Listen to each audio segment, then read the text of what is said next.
In today's video, we are going to talk about the ego and why in future it will destroy if you don't kill it now. तो सबसे पहली बात ego होता क्या है? Of course हम में से ज़्यादा लोग जानते होंगे ईगो क्या होता है. It means like when you evaluate yourself as something higher than you actually are. जब आप अपने आप को I know everything type guy समझते हो जिसको कुछ अब जानने की और ज़रूरत नहीं है. एंड उसका जो सबसे ज़्यादा बेसिक लिविंग यूनिट लाइफ का क्यूरोसिटी वो मर चुका है. उसका और कुछ नहीं जैसे अचीव करना. And he is like he knows all, he knows what to do and all. समझ रहे हो वैसे टाइप के लोग. तो कहाँ ये लोगों को मारता है पहले ये समझते हैं. क्योंकि सबसे पहली बात ईगो हमें बहुत सारे स्टेप्स लेने से रोकता है. वो हमें हमारी अपने मन के अंदर ही एक बड़ी इमेज दिखाता है जिससे हमें लगता है कि हमारी रिस्पेक्ट गिर जाएगी अगर हम ऐसा स्टेप लेंगे तो. एंड ईगो हमें वो स्टेप लेने से रोकता है. एंड वो हमें जो ईजियर रूट है जो एक्चुअली में ईजियर पड़ेगा लेकिन जस्ट बिकॉज उसके लिए अपने मन के अंदर जो हमने अपनी सेल्फ इमेज बना के रखी है उसे तोड़ना पड़ेगा. तो ईगो हमें वो नहीं करने देता क्योंकि क्या नाम है वो हमें चाहता है कि हमारी सेल्फ इमेज जो मन के अंदर बनी वो बनी रहे. और ईगो हमें जितना ज़्यादा सोचता है उतना ज़्यादा कंफर्ट देना चाहता है. बाई बस just saying things in our head. क्योंकि हमें अक्सर कभी कभार कुछ लोग वो कॉम्प्लीमेंट कर देते हैं और हमें लगता है कि हम स्पेशल हैं. बट यू आप किसी कॉम्प्लीमेंट होने से स्पेशल नहीं होते हो. आपको स्पेशल होने के लिए कुछ अर्न करना होता है, कुछ दिखाना होता है कि यस आई एम स्पेशल. अगर मैं आपसे बोलूँ आप स्पेशल क्यों तो फिर अगर आप बोलो मेरे पास सिक्स पैक, अगर जैसे मैं आपसे पूछूँ कि आप स्पेशल क्यों तो फिर आप बोलो कि मैंने अपना क्या नाम है वेट क्या नाम है जैसे कम कर लिया. तो तो फिर ये तो कोई स्पेशलिटी नहीं होती ना यार. तो आप बस एवरेज में आ गए वापस से. तो इसमें आपको स्पेशल क्या होना हुआ. यानी आप अब नॉर्मल थे अब आप नॉर्मल हुए तो इसमें स्पेशल होना तो कुछ है नहीं. एंड स्पेशल लाइक एक बहुत ही अचीवमेंट काइंड ऑफ थिंग है कि आपको स्पेशल होना. अब आप अगर रोज़ क्या नाम है अगर आप जैसे कोई नई लैंग्वेज सीख रहे हो, कोई नई स्किल सीख रहे हो और उसमें अगर आप मास्टरी कर ले रहे हो तो फिर वो एक अचीवमेंट है. वो तब आप स्पेशल हो सकते हो उसमें.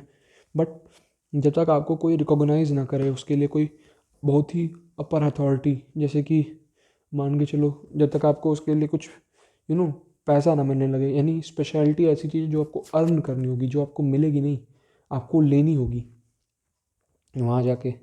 सो स्पेशलिटी के साथ कोई बॉन्ड नहीं होता. अगर मैं बोलूँ कि मैं स्पेशल हूँ क्योंकि मेरा चेहरा सुंदर है तो फिर इससे कोई वो नहीं. ऑफ कोर्स अगर मेरे को मिस यूनिवर्स का अगर टाइटल दे देता तो थोड़ा डिफरेंट चीज़ है. लेकिन जब तक मेरे को नहीं दिया था तब तक मैं स्पेशल नहीं कह सकता अपने आप को. क्योंकि मैं अपनी खुद की क्राइटेरिया बना के अपने आप को खुद पे इवेल्युएट कर रहा हूँ. और जब तक अगर आप इस बेसिस पे अपने आप को स्पेशल देखोगे तब तो आप स्पेशल हो पड़े भाई, हो पड़े आप तो स्पेशल. अगर कोई ऐसी कोई तीसरी नल्ली पार्टी आके आपको स्पेशल बोल दे रही हो और अपने आप को स्पेशल समझ रहे हो गया भाई, हो गया तुम्हारा.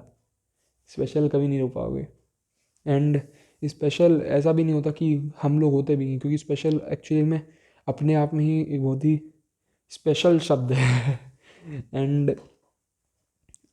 यानी समथिंग वी से एक्स्ट्रॉर्डनरी. एंड एक्स्ट्रॉर्डनरी जैसा कुछ होता नहीं. इट इज़ लाइक कि वो बस उस चीज़ में से इंटरेस्ट आ गया which was not just ordinary. And that is what है. एंड एक्स्ट्रॉर्डनरी इज़ कि उस ऑर्डनरी पर्सन को कुछ एक्स्ट्रॉर्डनरी चीज़ों में इंटरेस्ट आ गया और फिर उस ऑर्डनरी पर्सन ने उस एक्स्ट्रॉर्डनरी चीज़ में कुछ काम किया जिसके कारण वो अब एक्स्ट्रॉर्डनरी बन गया है. Think of it as Albert Einstein. अगर हम एल्बर्ट आइंस्टीन को उठाएं और अगर हम आज कि उनसे अगर डेड लिफ्ट करवाने लग जाएं तो आई एम श्योर कि मोस्ट ऑफ अस से वो हार जाएंगे डेड लिफ्ट में. वो रनिंग में हार जाएंगे हमसे, बॉक्सिंग में हार जाएंगे. बट क्या इससे ये प्रूव हो जाता है कि स्पेशल नहीं थे. Of course he was a prodigy. I don't think he was a prodigy but he was a very great scientist of his time. उन्होंने थ्योरी ऑफ रिलेटिविटी को यू नो डिस्कवर किया था एंड बताया था time is relative and all. तो just because हम अपने आप को ईगो हमारा यही चीज़ को, यही जो पार्ट है उसको क्या नाम है सुन्न करता है. वो हमें दिखाता है कि हम सारे डोमेन्स में तगड़े हैं बट एक्चुअली में हम कभी भी सारे डोमेन्स में तगड़े होते नहीं हैं. एंड आप ऑफ कोर्स ट्राई कर सकते हो सब में अच्छे होने के but it will be quite a difficult job. तो आपको बस जैसे एक इसेंशियल लेवल तक ही उसमें अच्छा होना होता है. And yes it will be quite good for you if you अगर आप अपना ईगो मार सकते हो, क्योंकि ईगो ईगो ही वही चीज़ है जो आपको आगे बढ़ने से रोकेगी, आपको क्या नाम है लोगों के आगे सबमिसिवनेस दिखाने से मना करेगी, और वो क्या नाम है आपको ही अंदर अंदर खा लेगी। फिर आपके अंदर एक सेल्फ हेट्रेड बनेगा जब आपकी सेल्फ इमेज आपके सामने टूटेगी। सो यस, सबसे बेस्ट तरीका है अपने ईगो को मारने का इज़ टू ऑलवेज लर्न। कभी लर्न करना बंद मत करो। और लर्न करने से मेरा मतलब ये है कि क्या नाम है कभी भी क्या नाम है किताबें आदमियों सबसे लर्न करो, लेकिन ऐसा नहीं कि बस तुम बतियाए जा रहे हो। Ask questions, don't discuss, ask questions first. अब मैं ये नहीं कह रहा कि इंटरव्यूअर बन जाओ तुम उस बंदे के साथ, लेकिन 2-3 क्वेश्चन भी पूछोगे तुम्हें हो सकता है कि तुम्हें आइडिया लग जाए कि ये सही में एक्सपीरियंसड है। मैं देखता हूँ 6-7 छठवीं सातवीं के लड़के मेरे को टिप दे रहे हैं जेई के बारे में। भाई इन्हें बस उस एग्ज़ाम से कौन सा कॉलेज मिलता है बस इतना ही पता है, इनको घंटा नहीं पता कि क्या होता है जेई से। मेरे को टिप दे रहे थे, मैं पूरी 11वीं क्या नाम है पढ़ चुका हूँ, 1 साल जेई प्रिपरेशन कर चुका हूँ, ये लोग मेरे को बता रहे कि आपके तो बैकलॉग बनते होंगे, बैकलॉग ऐसे ऐसे कवर करते हैं। कोई सेंस ही नहीं है। ऑफ कोर्स हाँ कि इंटरनेट से वो कहीं देख लिया होगा बच्चा फिर बता रहा होगा, भाई हो सकता है क्या पता अच्छी चीज़ बता रहा हो, बिल्कुल हो सकता है, लेकिन जब तक कोई पीछे उसका एक्सपीरियंस नहीं है उस बात के, और अगर एक्सपीरियंस है भी तब भी वो इस चीज़ को वैलिडेट नहीं करता कि वो आदमी जो बोल रहा है वो तुम्हारे ऊपर अप्लाई हो। Never trust anyone blindly because people are weird. पता नहीं किसके मन में कौन सा साइकोपैथिक थॉट चल रहा हो, किसके मन में कौन सा रैंडम एस थॉट आया हो जो क्या नाम है एकदम करेक्टली तुम्हारी सिचुएशन में फिट इन हो जाए।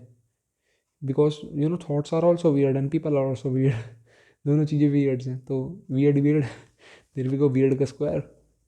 सो it is just like that. And ego को मारने के लिए दो ही चीज़ सबसे ज़्यादा ज़रूरी है। फर्स्ट, अपने आप को किसी से सुपीरियर सोचना बंद कर दो। And when I mean that I mean कि कभी अपने आप को ऐसे मत सोचो कि क्या नाम है कि मैं उससे सुपीरियर हूँ। ऑफ कोर्स तुम किसी से बोलोगे नहीं मुंह पे जाके, तुम दिमाग के अंदर सोचोगे ये कि मैं उससे सुपीरियर हूँ, मैं इससे सुपीरियर हूँ। तुम्हें हमेशा ये याद रखना है कि मैं इससे बस इस चीज़ में सुपीरियर हूँ। तुम उस आदमी से हर चीज़ में सुपीरियर नहीं हो, तुम बस किसी एक चीज़ में सुपीरियर हो। इससे तुम्हारा ईगो बहुत ही कम हो जाएगा। जैसे अगर मैंने जैसे बोला कि अगर मैं ऐसे किसी से भी सुपीरियर नहीं हूँ एक्चुअली, मैं चलो मान लेता हूँ कि मैं अपनी बहन से सुपीरियर हूँ। बहन कहाँ है यार, उसको कहाँ बीच में लिया, वो तो छोटी, अपने बराबर वाला कोई लेता ना। चलो मैं बोलता मैं अपने क्लासमेट से सुपीरियर हूँ, बट मेरा क्लासमेट फुटबॉल में खेलने से मेरे से कई ज़्यादा सुपीरियर है। एंड मैंने ये चीज़ देखी है। एंड मैं उस एकेडमिकली क्या नाम है थोड़ा सुपीरियर हो सकता हूँ, बट इसका मतलब ये नहीं कि मैं हर जगह सुपीरियर हूँ। वो मेरे सामने से बॉल कटा लेता है, मेरे को पता भी नहीं लगता कब बॉल मेरे पास से निकल गई। वो इतना सही फुटबॉल खेलता है लड़का।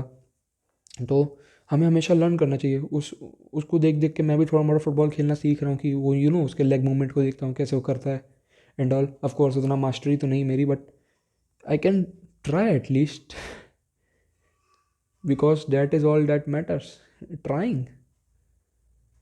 रिजल्ट तो कभी मैटर ही नहीं करते। I mean not in that sense कि चोरी करो और सोचो कि आशीर्वाद मिलेगा। ऑफ कोर्स रिजल्ट किस चीज़ के लिए एम कर रहे हो वो मैटर करता है, लेकिन वो एम लगे ना लगे वो उतना मैटर नहीं करता जितना उस पर एम करना मैटर करता है। तो yes, that is all for this video. And remember to kill that ego, always be a student, always learn, and never think of yourself as superior than others in every domain, because there will be always someone who is better than you. Thank you for watching.